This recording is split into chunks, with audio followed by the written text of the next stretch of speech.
En visite sur l'île de Lesbos par laquelle les réfugiés continuent de transiter alors qu'ils tentent de rejoindre l'Europe de l'Ouest, le haut-commissaire des Nations Unies, Antonio Guterres, a déclaré que le problème n'était pas seulement grec, mais concernait bien tous les pays européens.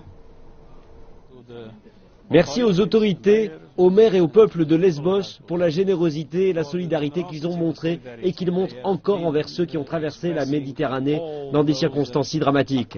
Ce problème n'est pas seulement celui de l'île, ni même celui de la Grèce. Ce problème est européen et appelle une solution européenne. Il est nécessaire que l'Union européenne, dans son entier, prenne ses responsabilités et que l'effort gigantesque que l'île de Lesbos est en train de fournir soit récompensé par une réponse européenne efficace.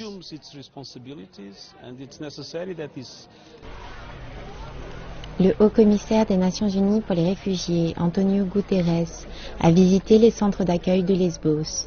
L'île est le point d'entrée principal pour la plupart des 428 000 personnes qui ont traversé la Méditerranée depuis la Turquie cette année. L'Agence des Nations Unies pour les réfugiés estime que 3 000 personnes ont perdu la vie lors de la traversée. Les autorités locales expliquent quant à elles qu'elles commencent à manquer de place pour les enterrer.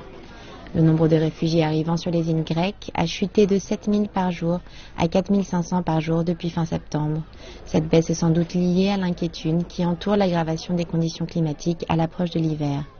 À l'heure actuelle, les États européens ont toujours du mal à s'accorder sur une stratégie commune qui permettrait de contrôler ce flux de réfugiés et de protéger les milliers qui tentent cette dangereuse traversée en mer.